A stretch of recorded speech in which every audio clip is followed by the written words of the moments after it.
Good evening, and thanks for being here. In the headlines tonight, a Louisville woman was officially sentenced today for a fatal crash in Lexington that claimed 3 lives, including one being her sister and 2 women originally from Magoffin County. A couple of calls of emergency, a structure fire earlier today, as well as a 2-vehicle crash at a somewhat frequent site for crashes. I'll have some video of that crash actually in just a few moments as well. And we have a host of other news and information, some football highlights and scores, taking a look at the Hornets and Bulldog matchup as the Hornets are hosting Belfry tomorrow night in their last home game of the season, and much, much more before I leave you for what's certainly going to be a cooler evening ahead. Weather-wise, I can tell you that we have the 30s in the forecast, obviously for nighttime lows, but on a couple of occasions, and in fact, tonight could be one of them. An updated forecast will prove to be one for fall lovers tonight.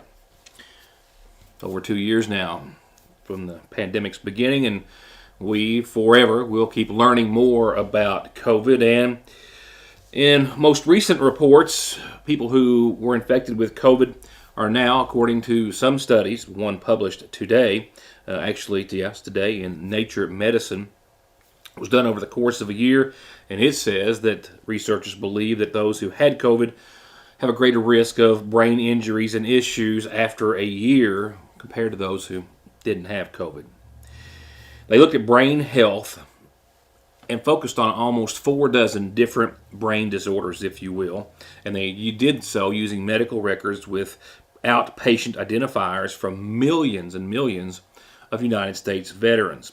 They say, the researchers in this study that I read earlier today, that neurological and brain disorders occurred in over 7%, in over 7% more in those who had been infected and had COVID compared to a similar group of veterans who had not had COVID. That 7% equals almost a little more actually than 6.6 million people. Memory impairments. We have learned the new term as brain fog. Well, the most common symptom. They say that people infected with COVID had a 76% higher risk of developing memory problems. People with COVID had a 50% more likelihood of having an ischemic stroke. That's a stroke caused by blood clots. And those who had COVID were over 80% more likely to have seizures, over 40% more likely to have mental health issues, depression, anxiety, over 36% more likely to suffer from headaches, and over 40% more likely to have movement disorders, tremors, and things of that nature. A quick summation of today's Team Kentucky update from the governor. An update, of course, on the flooding recovery. Still 2 women missing in Breathitt County. It's unimaginable. They've been unable to find 29-year-old Nancy Cundiff and 60-year-old Vanessa Baker after all this time. As far as all the drinking water systems, they're now all online. 22 of them were wiped out after the flooding. Now another 7,900 tons removed in just the past week of debris. That's over 225,000 tons and counting. 409 people living in 149 travel trailers in 7 of our state parks, many of those, of course, in the Jenny Wiley State Park.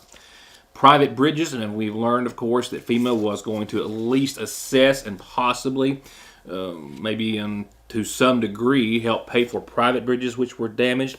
The Transportation Cabinet has identified 854 private crossings that have been wiped out or damaged by the flooding in eastern Kentucky.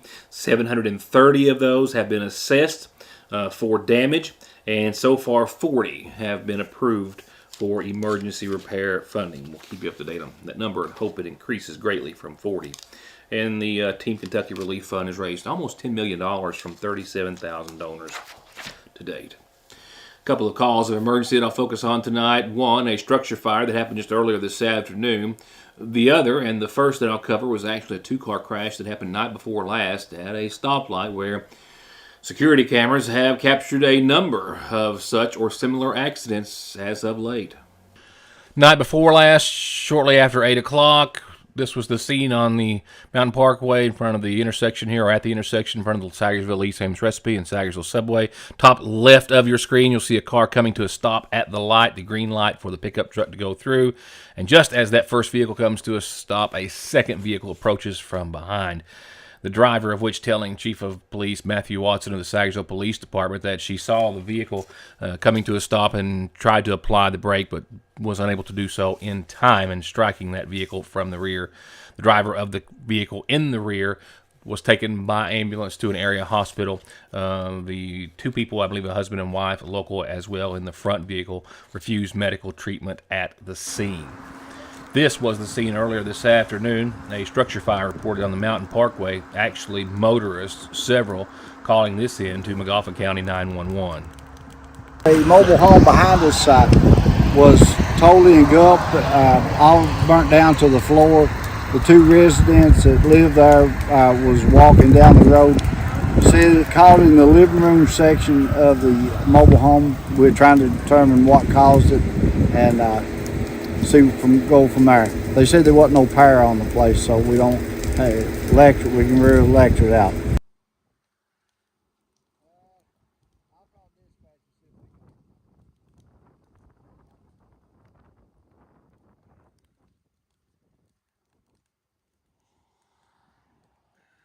More headlines in just a moment.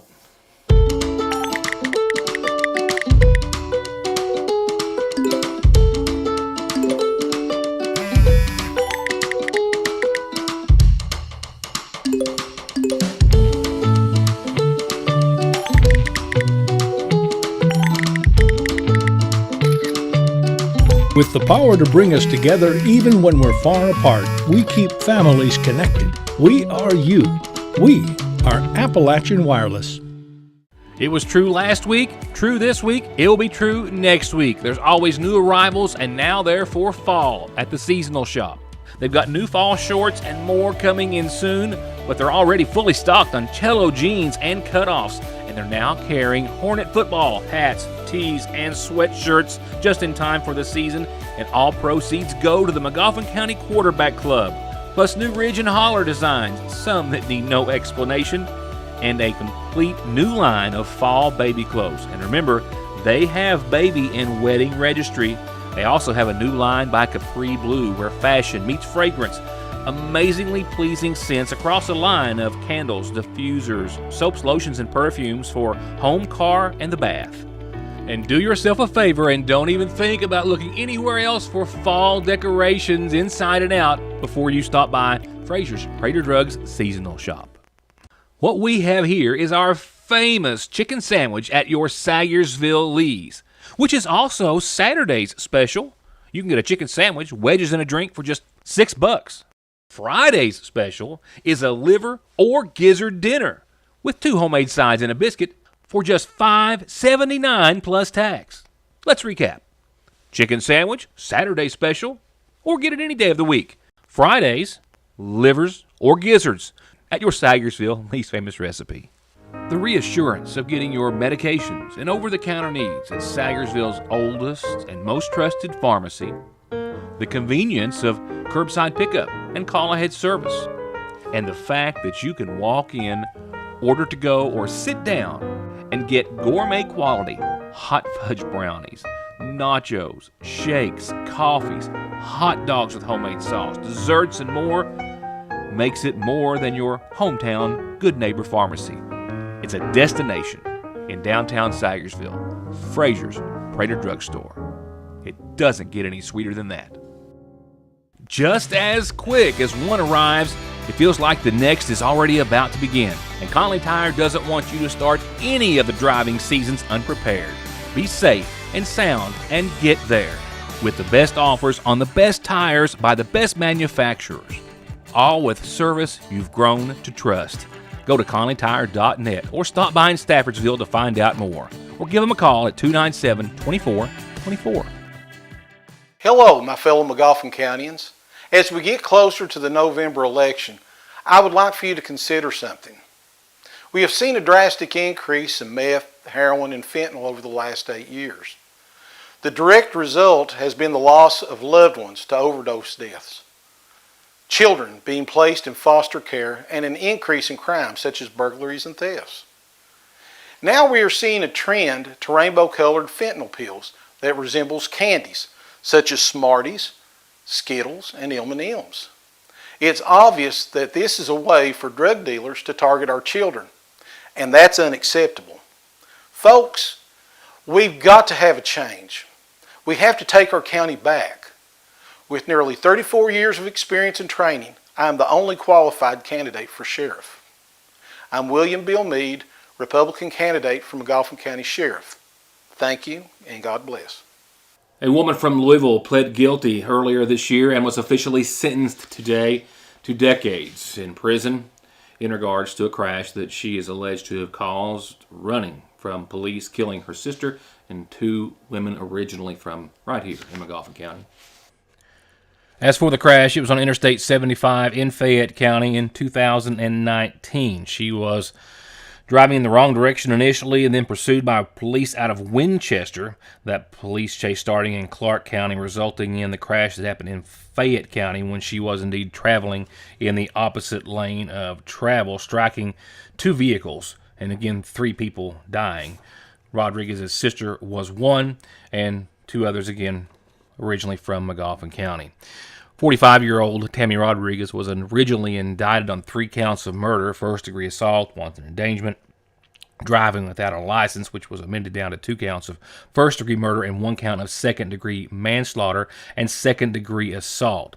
Her sentencing had been set for June the 2nd.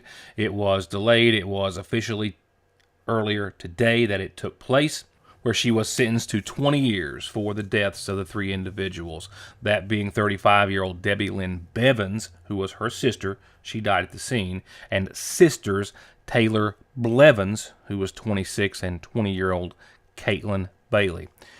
The latter 2 both from Georgetown, but originally from McGoffin County, who also died in the wreck.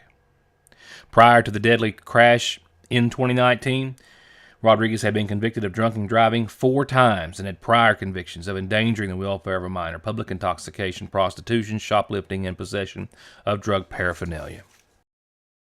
Highlights in football scores in just a few moments. Right now, a couple of birthdays. One to a close neighbor and friend of mine beginning on tonight's McGoffin Farm Bureau Community Calendar. Happy birthday, Dean. Luther Dean. That's Luther Dean Dunn from your old buddy Sarge, and we want to chime in with him as well. He called it in yesterday. We taped the show early, I did, and was out, so a day belated. Happy birthday to you yesterday, Dean. Happy birthday to you. See, I have other birthday wishes tonight as well. 68th birthday wishes. I found it. Here it is.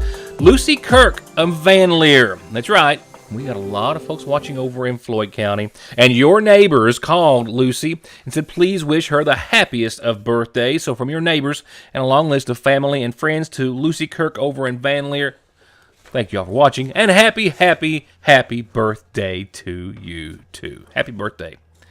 Going on to other calendar announcements. A couple of reminders before we get to some new ones. The first being flu shots available at the McGoffin County Health Department. Don't delay. Get yours as soon as you can. Monday, Wednesday, Thursday, 8 till 3. Fridays, 8 till noon. Call 349-6212 if you have any questions about insurance or anything else you need to know. The Big Half Mountain Baptist Church is having homecoming service. A lot of food, inflatables for the kids this Sunday, starting at 10:30 at the Battlefield Park on Route 7. Here's something new, an educational baby shower coming up on October the 6th. That's not that long. 1 o'clock at the McGoffin County Health Department for all pregnant moms, all 2-month postpartum or new moms.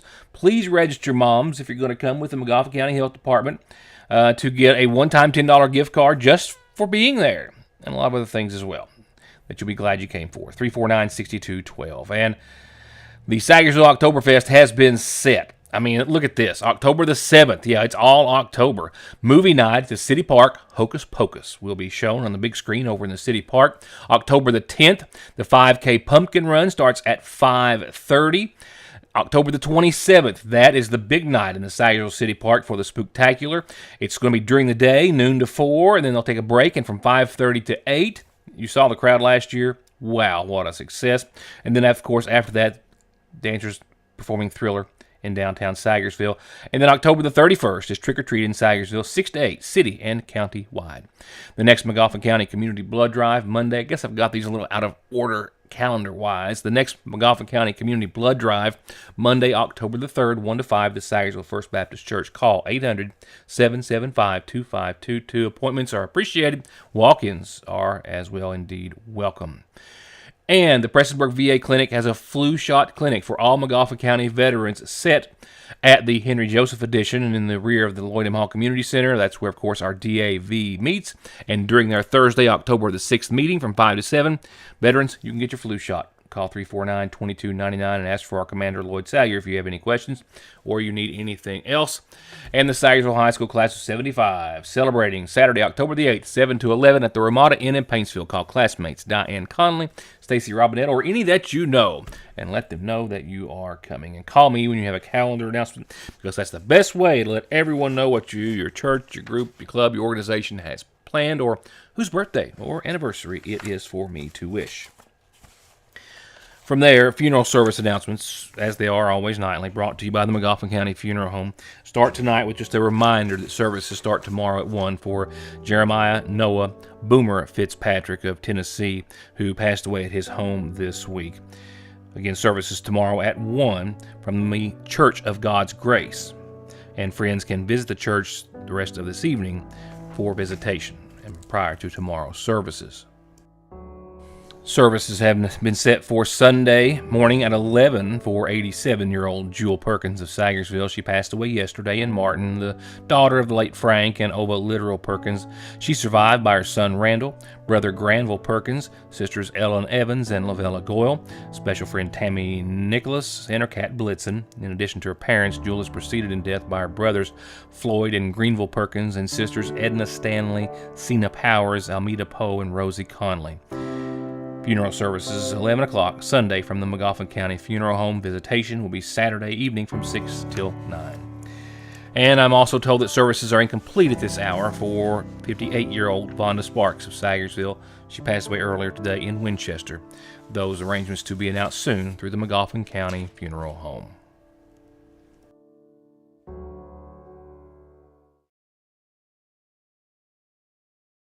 Parkway Pharmacy, as always, promises the quickest service with the very best care and prices, and to always have someone there to talk to when you have a question. With 3 pharmacists, curbside, drive-through, and call-ahead service. Parkway Pharmacy in Sagersville, 349-4400. Where you can always talk to a pharmacist when you need one. Stop in at Prohibition today. We have hot coffee, iced coffees, frappuccinos. If you're not a fan of coffee, we have non-coffee beverages like Freshies or Red Bull Kickers. Stop in today for a pup cup, whipped cream and dog treats, designed specifically for your pup to make their tails wag. Try our delicious donuts from Gracefully Made Donuts, cheesecake and brownies from our local cheesecake lady, and an assortment of other delicious pastries from Rutabaker's Bakery in Moorhead. Stop in or drive through. We're open till 8 p.m. every day, located on the Parkway next to Appalachian Smoke.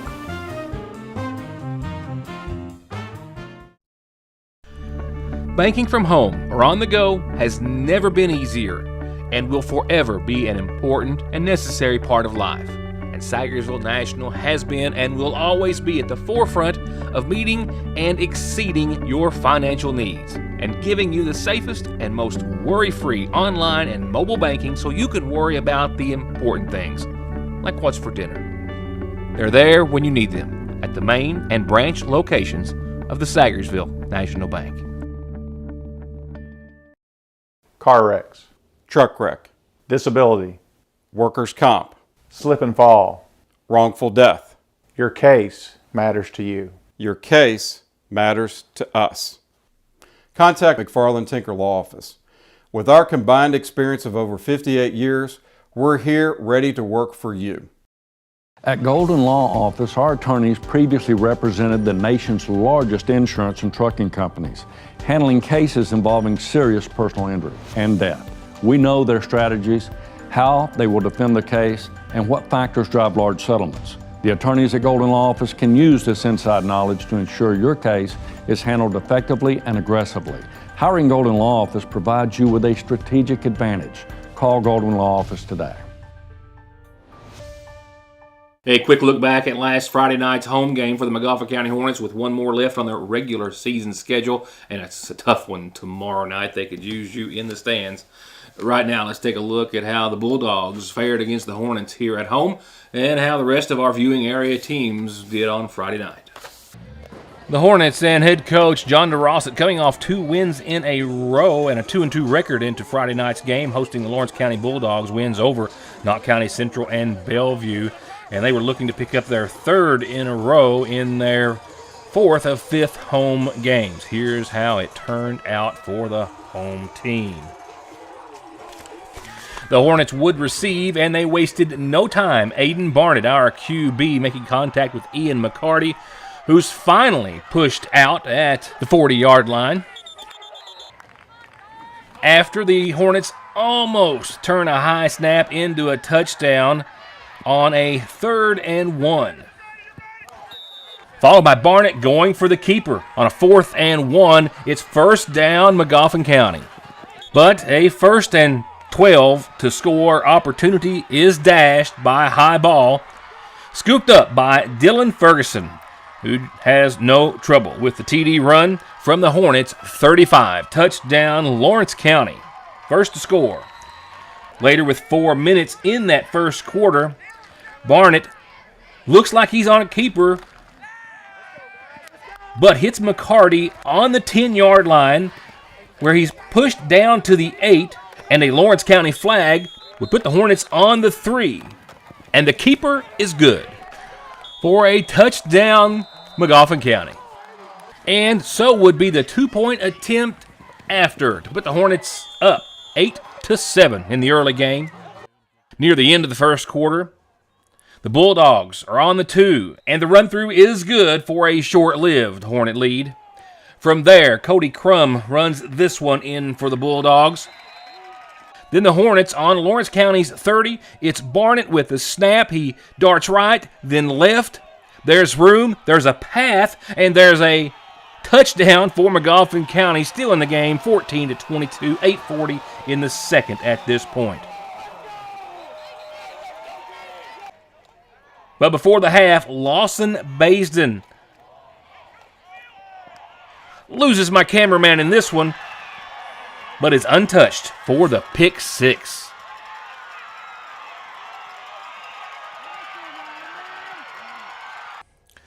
Final score 58 for the Bulldogs, 26 for McGoffin County. That puts McGoffin County with 2 wins and 3 losses in their class. They are 0-1 in their district. They are now 0-1, and they are on to Belfry. That's, well, not literally, figuratively. They're hosting Belfry tomorrow night.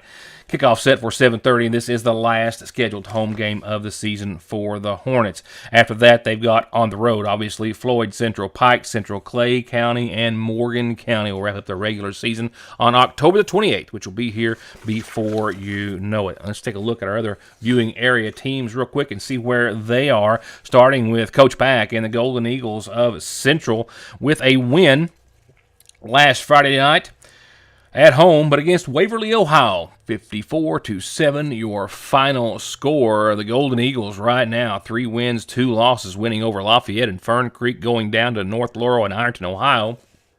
They are on the road tomorrow night at Clay County.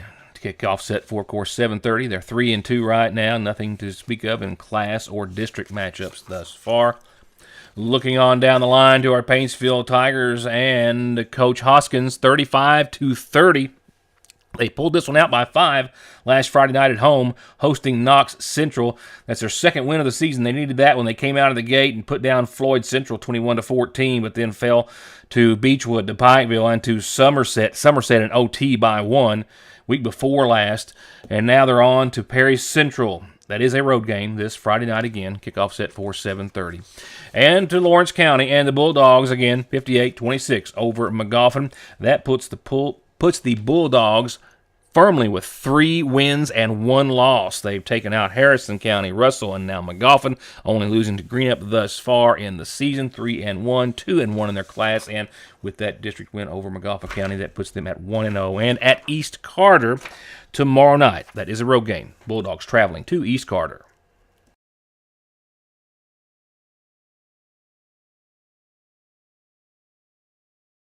And next and last, with the exception of a quick goodbye, a chilly one in the works, and it starts tonight. I gotta admit, I've probably said it more than you care to hear. I'll say it again, though. I love fall. I absolutely adore it. But I think someone ought to write a song about, hold on summer. I love summer. I hate to let it, oh, they already wrote that? Oh. Well, I still wish we could hold on to summer as much as possible, but it's official today in the beginning of fall, and not just on the calendar either. Check out that big 4-0 to the far left of your screen. That's right, mostly clear skies tonight, a low around 40 degrees. Some folks might dip just below that, just enough to say they did, along with a northwesterly wind anywhere from 5 to 15 miles per hour, becoming light after midnight or so, but still a bit breezy out there under mostly clear skies. Tomorrow, 68 degrees, 48 for your low tomorrow night, sunny. Clouds will increase late, and for your Saturday, partly sunny, and 76 degrees will rebound quite nicely. I mean, mid-70s, a lot of sunshine and only a very light wind for the first half of your weekend. Sunday, starting really around 2 or 3 in the a.m., we'll work in some shower chances to the tune of 20-30%. That's all. Otherwise, mostly sunny, mid-70s again on your Sunday. Monday, that little chance of showers is all gone. All gone. We'll start off with a beautiful, dry, and very mild week ahead. Sunny and sunny. 70 and 70, Monday and Tuesday. Wednesday, also bookends, 66 and 66. Sunny and sunny with fog both mornings. Check out the nighttime lows. Again, getting to just below the 40-degree mark. That's some chilly mornings. You're gonna be, like it or not, you're gonna be firing up that heater, furnace, whatever you use, sooner perhaps than you want to. Whether you like fall or not, no one likes having to crank that heat up.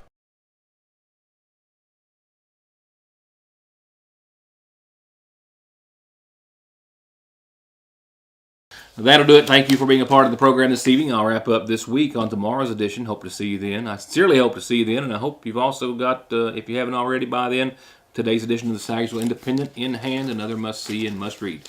Just as much information as there is entertainment in there, sports, scores, Throwback Thursday page, and otherwise. So keep that in mind, and keep me in mind tomorrow night. Good night. Thanks for watching.